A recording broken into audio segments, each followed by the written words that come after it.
Welcome, Dr. Sarah. Thank you so much for being here. Thank you for having me, Michelle. It's a pleasure to be here. Thank you. I'm thrilled to have met you through a mutual friend and learned about the work that you're doing in the mental health space.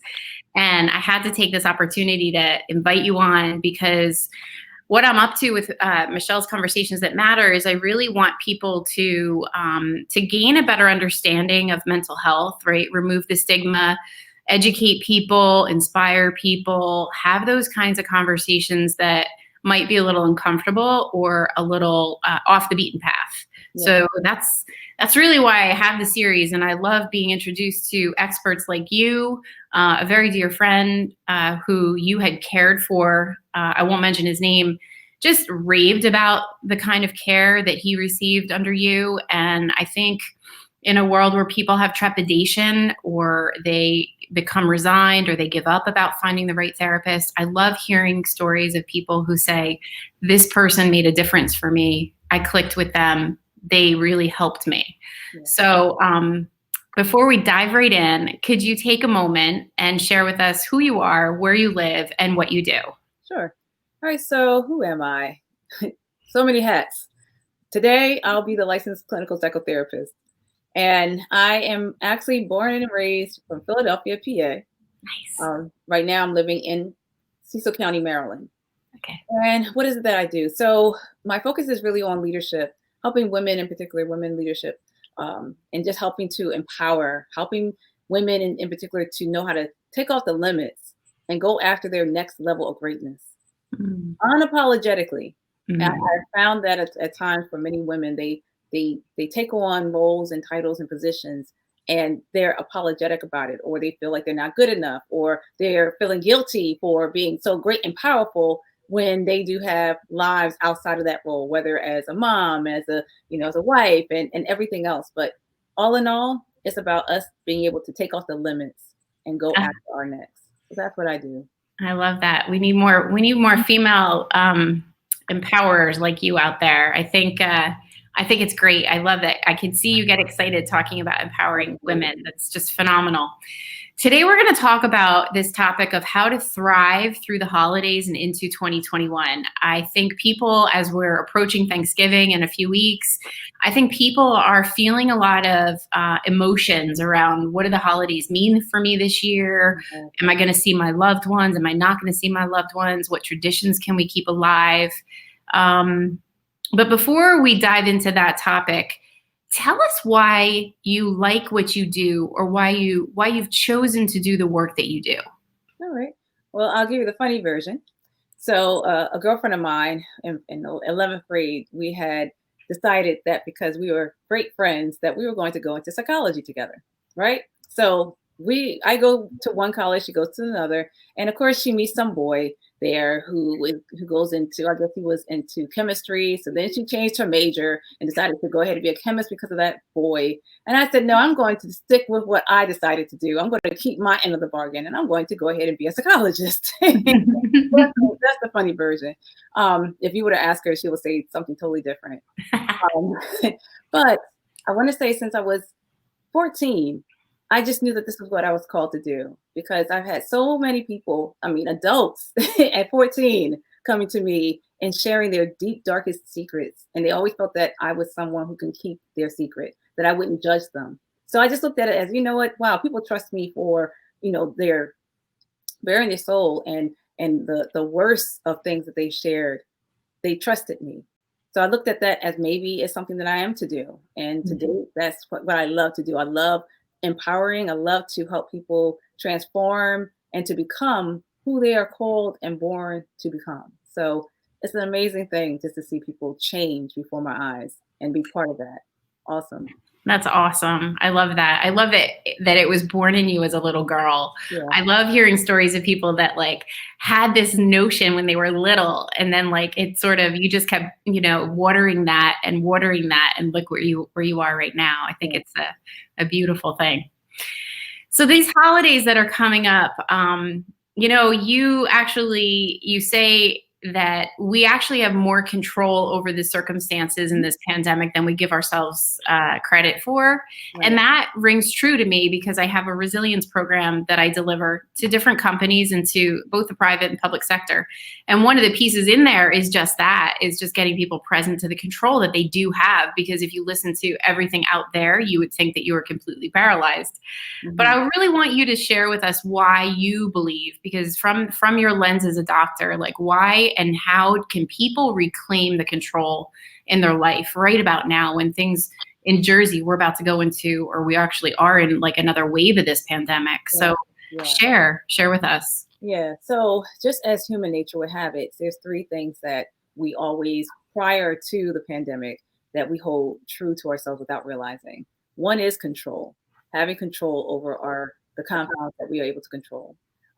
Also belongingness, connectedness, the fact that we would engage with one another, being relational, and then sense of purpose. The fact that when we feel like we're doing something and we're called to do something, when we discover that, when all of these are all taken away, like it seemed like it has happened with the pandemic, we run amok. Anxiety, depression, uncertainty, all of these factors come into play. And if we can look at how addictive social media can be, keeping our eyes glued to the camera or to the lens of our laptops at all times or our phones to see what is going on, rather we can reverse that and actually look at what we can control. So we're too busy looking at what we cannot control. We're looking at what's going on in the news and in the media and saying, wow, I can't control this. I can't control that. Oh my gosh. And so when we focus on what we cannot control, it's like a spiral effect. It just spirals down to everything else that we can think of that we are not in control of. Rather, what we need to do is look at what we can control, what we are in control of. We can determine what we can watch. We can determine how much we are consuming. We can control how we're eating, how we're, thinking, how we're engaging. So I just found that during this whole time with the pandemic, it really has been an eye opener for all of us worldwide. And it just exacerbated what we feel or our fear, of loss of control. It's just a matter of us now getting back to thinking about what we can control that will help us out. So like from a practical perspective, if someone is hearing what your message is, and I totally agree with you, like turn off the media, step away from your phone. Those are some practical things, but like, it's very easy to get sucked in, whether it's a loved one, a family member, or someone comes and has this, nugget of news, you get sucked in. So how do we have more discipline around really controlling our focus? Do you have any recommendations? Practices? Well, as I have shared with my clients, so I do something called the DCBA method. Part of that is one of the letters to that is making a decision. Now, it may sound like it's not like a practical thing, like, okay, well, you need to, turn off the phone for 10 minutes and then you step away. Rather, you have to first decide that you're not going to let this control you. Because it's more, if we try to do practical things, but we didn't change the mindset about it, right, we'll go right back to it. Right. So I would rather help you and your audience out in regards to first deciding that this is something I'm not going to do. I'm going to control this. I'm not going to consume 10 hours a day of what I'm watching. Rather, I'm going to cut it down to 9. Those are some practical ways. You kind of have to give yourself grace and give yourself the courtesy of you now weaning away from and being able to now add more control to what you're doing. So if that means making the decision to no longer let this consume you, and then I would also encourage about writing things down. In the Bible it talks about writing things, writing the vision, make it plain. So in other words, write down, your vows. What are you now committing yourself to? D is decision. C is committing. So committing yourself to writing down as a goal. This is what I'm deciding to do. I'm not going to let this consume me. I'm going to step away. Only, I'm going to consume 9 hours of TV a day as opposed to 10. And then you kind of gauge it from there to see how you are doing. And in you doing that, you start to also celebrate yourself for the performance that you're doing. You celebrate on how you are making progress and now taking control or regaining control of the whole situation. So I love that. Yeah, I love that. I love the decision and the commitment. I like that a lot. And then you're not saying go cold turkey either. You're saying just sort of start to monitor what you're doing and reduce it. That could probably make a bigger difference than you even think. Yep.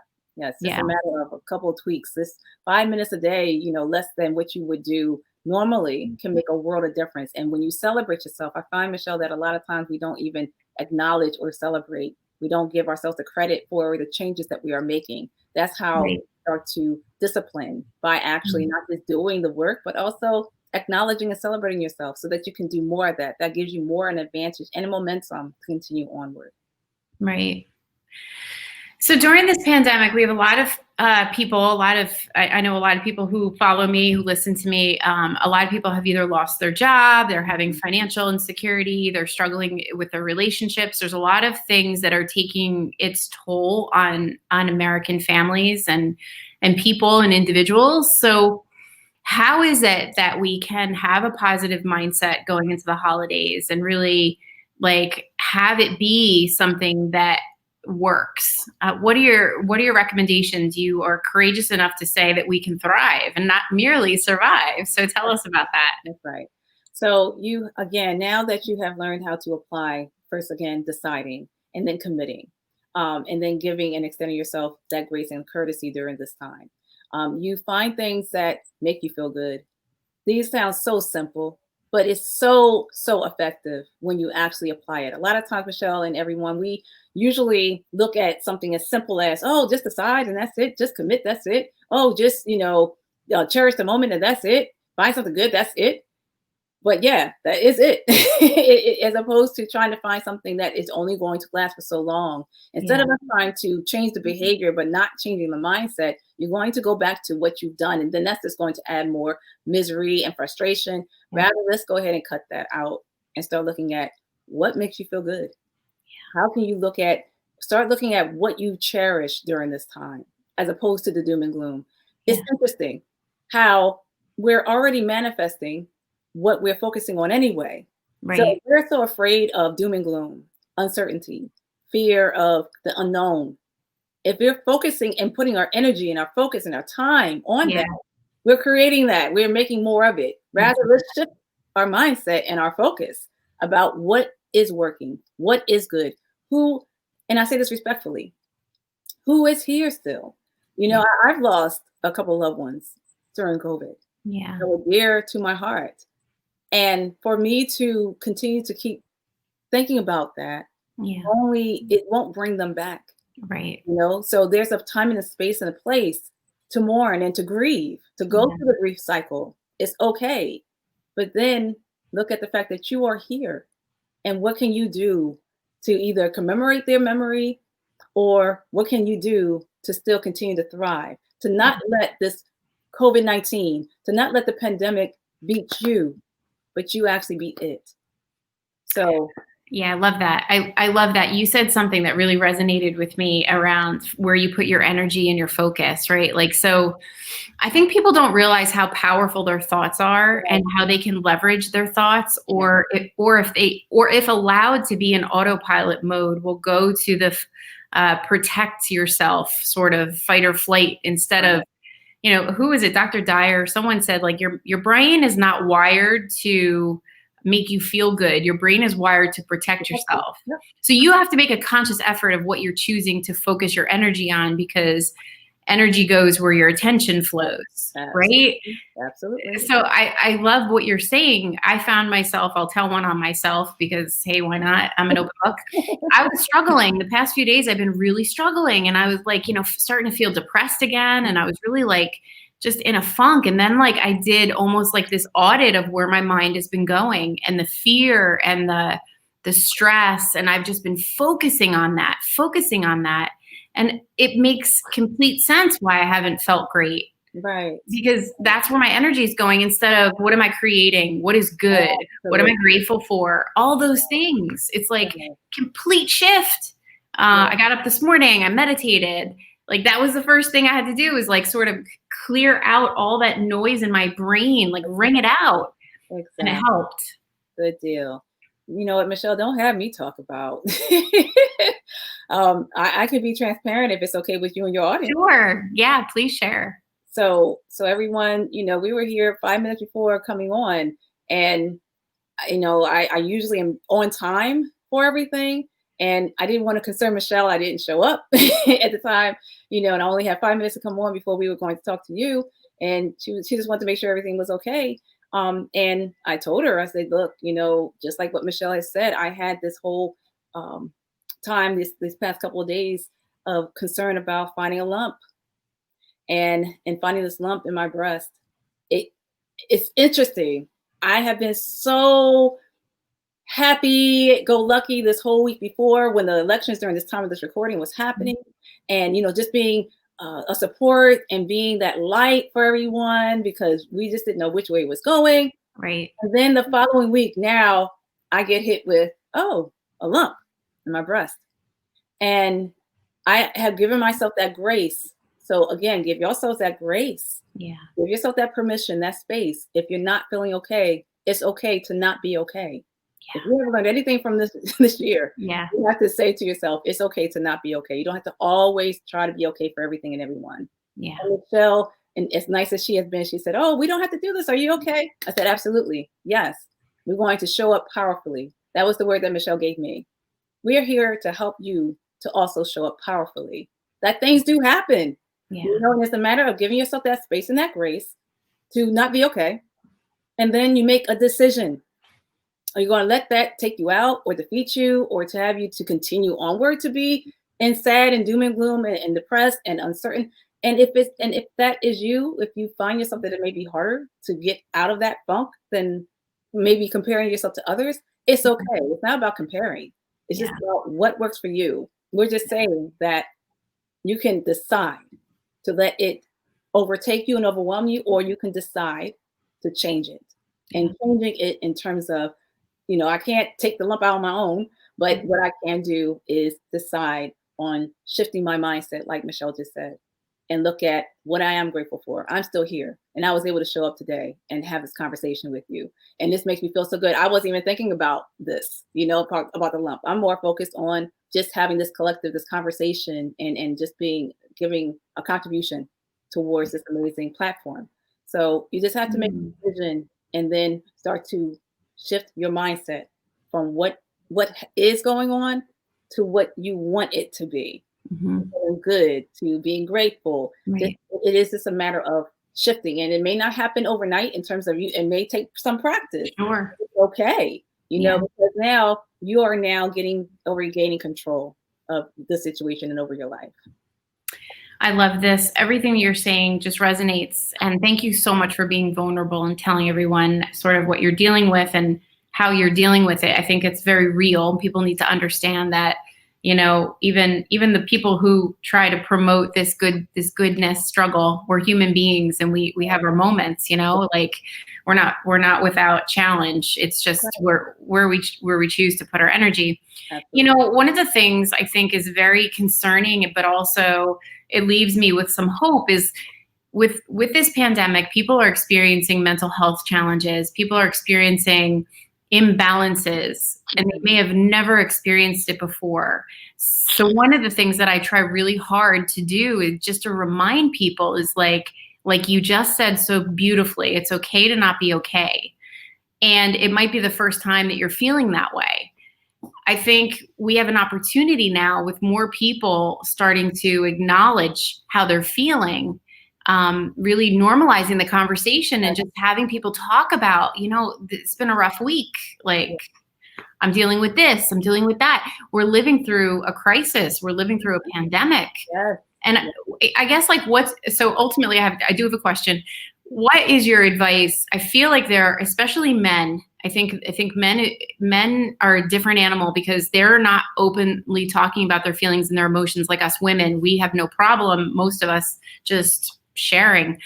But to the guy who's sitting out there thinking, I'm just going to power through. I'm fine. And I don't want to show weakness.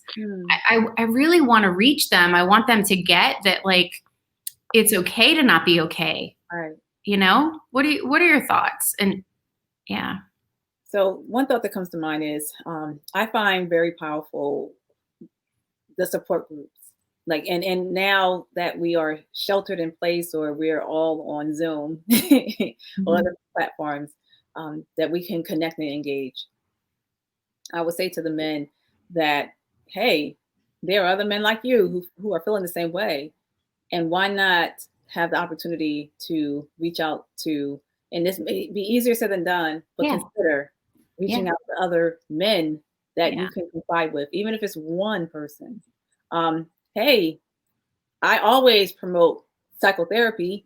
It's Yeah. always great to talk to a licensed clinical professional, a mental health professional, Yeah. where if you feel like you cannot talk to anyone in your family because that you cannot be vulnerable, you're the strong one. It's always great. You have to talk to someone though. Right. Absolutely, you have to talk to a mental health professional so that you can now unpack and disengage from all that heaviness that you are carrying Yeah. for you and for everyone else. So either connect with other guys, Yeah. who you can always Google. And even though I just find that nowadays, Michelle and everyone, that there is it seemingly are more support groups out there, or Yeah. support groups in forms of whether working out, whether having happy hour online. Yeah. Everyone's getting creative during this time. Mhm. And I have found that people are really thriving having had that because, again, talking about the things that we lost, the loss of control, the loss of connectedness.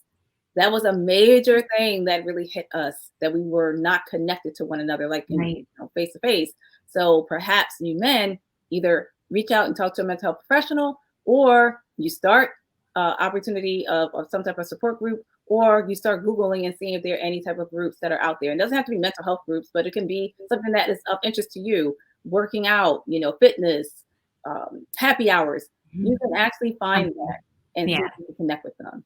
Yeah, connection is so important. You said it earlier when we first started talking about that connection, and that it really, really is. It's the isolation to be scared of. I know for me, living alone, going through this pandemic by myself, I'm so grateful for my friends, because the isolation is when you go up into the vortex of your mind and you just sit there and you just swirl. Right. So when I have friends trying to pull me out of my apartment to go for a walk or to connect with them, I'm like, thank you, because Yeah. that is what we need. I had two clients. I had one. We're on the East Coast. He was on the West Coast, and he virtually, because of the fact that he was the breadwinner, he's the one that was taking care of the family. He did reach out to having a therapist. So he reached out to me, and I had encouraged him to, after some time and finding out what his interests have been. Mhm. One thing that he lost was that connection with his guys, working out with them. I said, Yeah. you know what? You can go ahead online. Do you know that they're actually doing it online? He's like, I didn't know that. I Mhm. think there are a lot of fitness, working out Yeah. is online, that you can actually connect and engage with other guys, or Mhm. you can bring your guys along and you all just get on a Zoom and work out. Like, you can Yeah. actually do that. And he was so happy to have done that. That made a world of difference for him. And the other lady, the one client that I had, and on the East Coast, she uh, felt so isolated. She was going through a divorce, and she just felt so isolated. And I said, hey, why don't you just get with your girlfriends and have a virtual happy hour? She's like, oh my gosh, Dr. Langley, a virtual happy hour? And so they got together and they all thanked me. They were fighting over me. She was like, this is my therapist. You cannot have her. So it works when you Yeah. work it. Tell us, so are you doing your therapy online now? Yes, Is it all telemedicine? And yes. how's that going? How are people receiving it? Oh, great. I mean, Yeah. the ones that I've been working with, because it also depends on the dynamic. So you have individuals who may be in rural areas. So this is actually great for them, because it's been a challenge for those in rural areas where Mhm. your therapist is maybe 100 miles away. But Great. here, people have found to be, of course, initially when anything is something new, it can be interesting. But then after a while, you're in the privacy of your home. Yeah. You're able to just have that moment to decompress, to escape, and to have a therapist to talk to about all the issues that you're dealing with during the pandemic. And so the clients that I've been working with have really, really appreciate this, engage. As a matter of fact, it's not only by way of a camera, but by phone and also by text. Oh, wow. We literally can text one another and actually have a conversation, and has really have done wonders for the clients that I've served. So Do you think the pandemic will help us all be more comfortable with this whole idea of virtual therapy? perhaps especially because now where we are today, having become used to it, of course, we would rather, and I mean, this Yeah. is human nature, we want to connect. So, of course, everyone would want to see each other face to face again. Yeah. However, where we are, and then at the time of this recording, where we're heading, with the concern about the flu season and Yeah. how long this is going to prolong this, I think that people would may possibly get more comfortable and get much more engaged and invested into doing this type of platform. Hmm. What other tips do you have for people going into the holidays, like concerned about, the elderly relatives that they have, or seeing their family, or the anxiety? I think it's probably rooted in anxiety. I think Right. what people are probably thinking. What advice do you have around that? So depending upon this, the concern. So having talked to some clients just last week about this conversation, Hmm. they were wondering what. So many of them are in that sandwich generation where they have their family, but then they also are taking care of their loved ones or their elderly parents. As a matter of fact, I did a caregiver workshop the other week on this, and it seems like the major concern is how are they going to attend to their elderly loved ones during this time? Sure. What are their elderly loved ones going to do? And wanting to make sure that they're safe, and also, yeah, that they're safe and healthy, Mhm. so to not have anything happen to them. It is a matter of, it is interesting because we have to first and foremost accept, going back to the DCBA method that I was talking about. Um, the A is about acceptance. We have to accept that this is where we are today.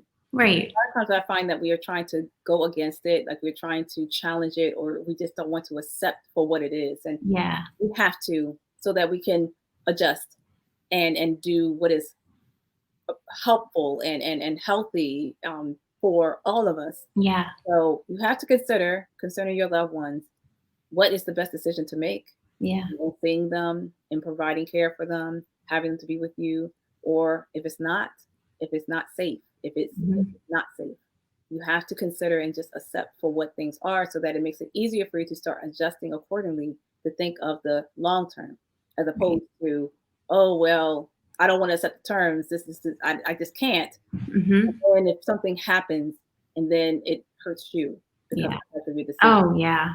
Yeah. So I think Yeah, and I love the accepting piece, because in resisting the reality, it doesn't change anything. right, it doesn't change the reality. Yeah. It doesn't. So Yeah, yeah, it's amazing. So I think that's great. And I also want to say that this is temporary. I know it feels like we've been in this pandemic forever and a day, but right, honestly, the pandemic can't last forever. It's not going to last forever. right, So I think it definitely has altered how we live our lives and how we see life, but it's not going to be here forever. So I think if we can just exhale, accept it is what it is right now, and recognize that it's not going to be this way forever, then we can sort of move forward powerfully and not just be like, oh, well, I don't know. I don't want to, I'm just going to fold and just kind of, go away. But no, I mean, you can deal with this powerfully. right. I love what you just said, Michelle. One thing that I want to leave with your audience is the power of presence. The power of presence. A lot of times we're stuck in the past, Yeah. where depression lies. We're so depressed a lot of times, especially around the holidays, and not talking about those who actually suffer with this medically. Um, Seasonal affective disorder usually happens around this time frame. But just for the point, a lot of times when we're stuck in the past, we get depressed because we can't change the past. It has happened. It's a matter of, how do you learn? Or what did you learn from it? What did you learn from whatever has happened, so that going forward, you don't do that again, or it doesn't happen again, or you pivot. That was the Mhm. buzzword for the years, is Yeah. pivoting. Of it. But then you have the future, because what I love what you said, and without saying it this way too, a lot of times we're like, okay, well, it is what it is now. Let's just focus on the future. But a lot of times we're predetermining, and Yeah. the future never even came yet. Yeah. So now we're so anxious, Yeah. anxiety lies in the future, thinking about, oh my God, all this is going to happen, and I just don't know what's going to happen. And why do that to yourself? Yeah. Too much. But Yeah. rather, bring yourself back to present, for Present. what is today, and the fact that you are here today. and that you're able to do something differently to get different results.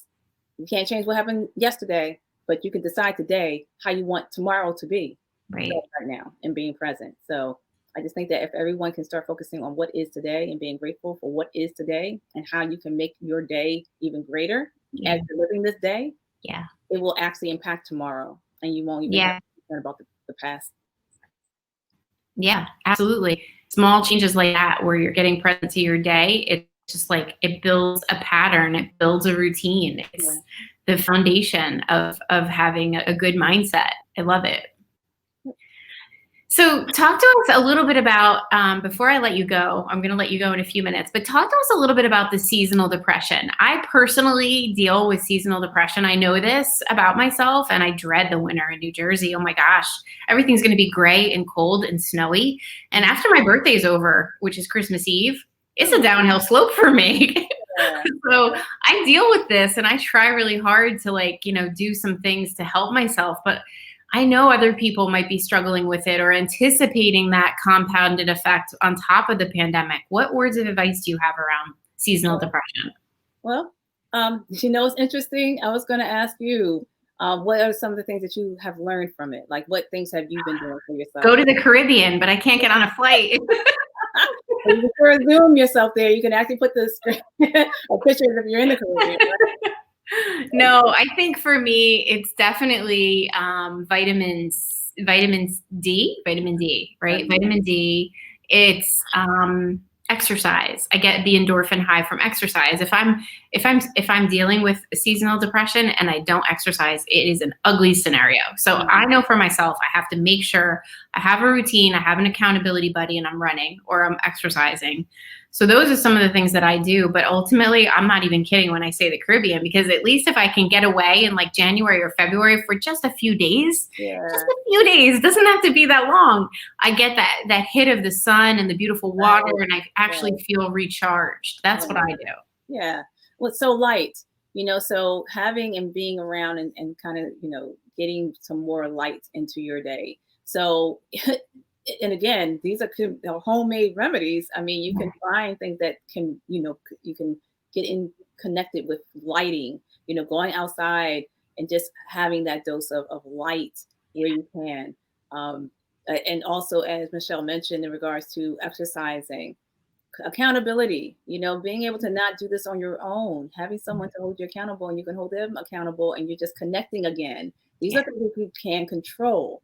Yeah. So if you got to take supplements, like Michelle said, vitamin D and things like that, um, outside of seeing a therapist, once again, and having that conversation with them so that they come through. But those Yeah. are things that you can actually do and again, celebrate yourself, acknowledge for the efforts that you are making on your own, because the more that you do that, that builds the momentum to continue onward. Yeah, and it's also the other thing I do is I do something that I love. Like, I'm a potter, so I throw clay. And so I know I get energy from doing that. And when I'm down, and my girlfriends will say to me, "Have you been throwing clay? Have you been exercising?" Like, they'll all check me and be like, "If you haven't been in your studio, there's a problem." So Right. it's funny how it's like if you find something that you love to do, you can throw yourself in it and it'll help. Absolutely. We talked about that earlier.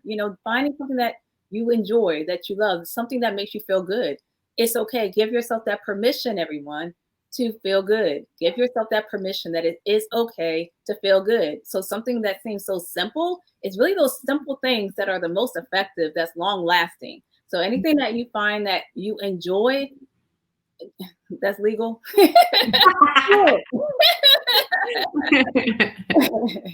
That's awesome. Awesome. So what are you up to? Tell us what you're up to and how people can contact you through the information that's on the ticker through your website. But tell us what you're up to. What are you doing these days, and how will we get involved? Tell us. Sure. So just preparing for 2021 and looking at, of course, New Year's. We always have the New Year's resolutions.